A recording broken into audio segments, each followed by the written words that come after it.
Je suis très contente d'être ici aujourd'hui pour vous parler d'une portion de ma thèse qui porte sur les forces et les ressources qui sont mobilisées à travers les parcours des personnes qui ont un trouble persistant d'usage de substances.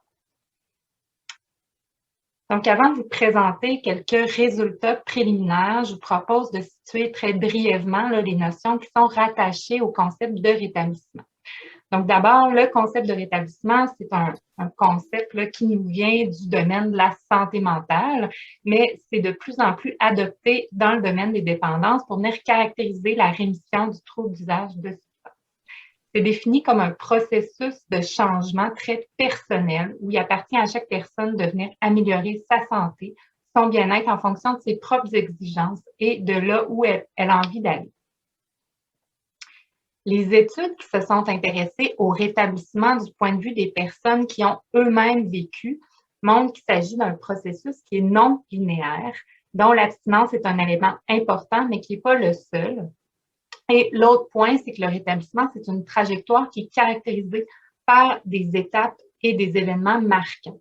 Donc, des étapes qui peuvent varier en fonction des caractéristiques de chaque personne, comme le genre ou l'âge, l'appartenance sociale ou encore la nature, l'intensité et la sévérité du problème de dépendance.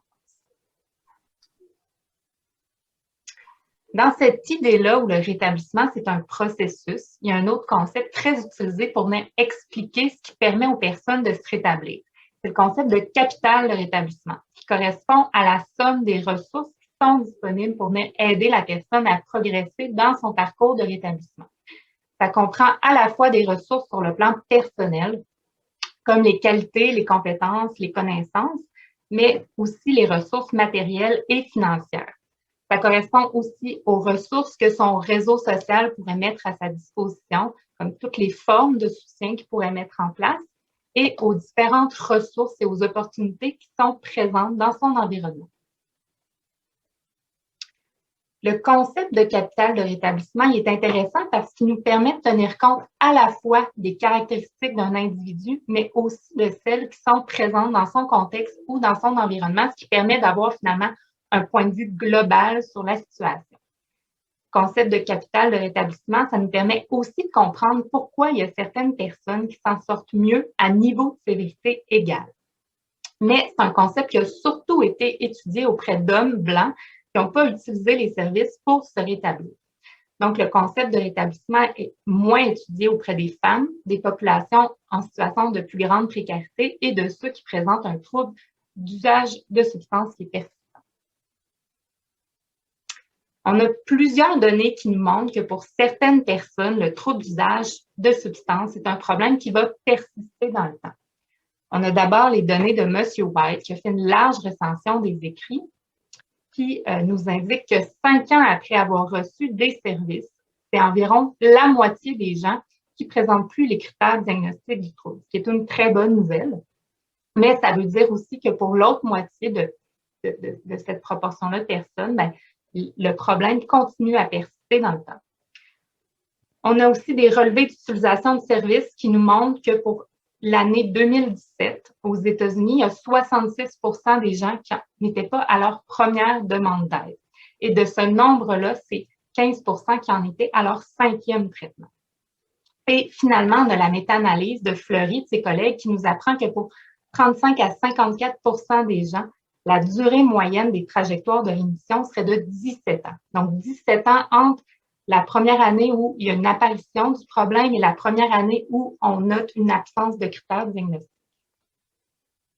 Donc, dans ce long parcours-là, c'est donc important de comprendre qu'est-ce qui aide les gens à progresser, qu'est-ce qui les aide à aller mieux. C'est pour ça qu'on cherche à documenter les forces et leurs ressources qui sont mobilisées à travers leur parcours.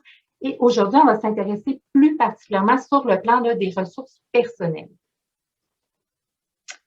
On a pensé que de faire des entrevues individuelles en profondeur où on pouvait explorer leurs forces, leur trajectoire, donc c'était la meilleure façon de venir nous permettre de saisir leurs forces et leurs ressources, justement. Donc, on a cherché à rencontrer des gens qui avaient eu recours aux services spécialisés en dépendance à au moins 2 reprises au cours de leur vie, sont en situation de précarité ou qui ont cumulé différentes difficultés au cours de leur vie. Et pour venir diversifier notre échantillon, on a cherché à rencontrer plus particulièrement des femmes. Je présente donc aujourd'hui quelques résultats préliminaires qui reposent sur 8 entrevues, dont 5 hommes et 3 femmes qui sont âgés en moyenne de 39 ans et qui ont été rencontrés au centre Le Rucher ou à Portage. Sur le plan de l'utilisation antérieure des services, on remarque que les personnes qui ont été rencontrées ont eu recours en moyenne à 10 services spécialisés en dépendance au cours de leur vie. Et sur le plan du cumul des difficultés, on observe que la plupart des participants cumulent plus d'une difficulté dans des problèmes résidentiels, de violence, des problèmes judiciaires et de santé mentale. Les résultats préliminaires montrent que les ressources matérielles et financières sont celles qui font le plus défaut pour venir soutenir le processus de rétablissement. Il y a quelques personnes qui nous expliquent avoir tout perdu au moment les plus difficiles de leur trajectoire de consommation, ce que certains ont appelé leur bas fond. Mais ces données-là doivent aussi être nuancées par le fait qu'au cours de leur vie, les ressources financières et matérielles n'ont pas toujours manqué. Donc, il faut savoir là, que c'est quelque chose qui est dynamique, qui n'est pas stable dans le temps. Donc, ces personnes-là rencontrées mentionnent, par exemple, avoir eu des périodes de leur vie qui ont été marquées par une forme de prospérité, comme un bon emploi ou une maison. Plusieurs personnes rencontrées m'ont aussi expliqué que ça devenait un objectif à atteindre pour eux d'avoir un milieu de vie ou des objets à eux. Une personne qui nous dit « J'aimerais ça refaire mon crédit, avoir un appartement à mon nom, mes meubles, mes affaires, mon lit, ma chambre, c'est vivre de mes propres ailes. » Par contre, les données qu'on a recueillies dressent aussi le portrait de personnes qui, malgré leurs difficultés, sont parvenues à cumuler des compétences, des connaissances et possèdent plusieurs qualités pour faire face à leurs problématiques. Il y a un participant qui nous explique le cercle vertueux dans lequel il va développer sa confiance en ses capacités à se rétablir. Il nous dit « Plus je m'éloigne des cravings, plus je m'éloigne des envies de consommer, plus j'apprends à me faire confiance dans ma façon de vivre ma sobriété, plus je prends confiance, plus je suis apte à réussir. »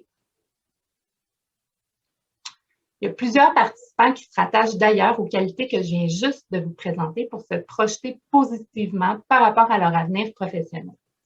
Il faut aussi dire que plusieurs d'entre eux ont des diplômes et occupé différents emplois au cours de leur vie.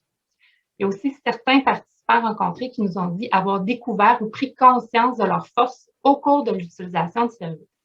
Il y a un participant qui nous dit « Je me suis rendu compte que j'avais développé au niveau des aptitudes relationnelles puis thérapeutiques. Je suis empathique, je suis capable de faire des liens. J'ai vraiment le désir de travailler dans les sciences sociales. »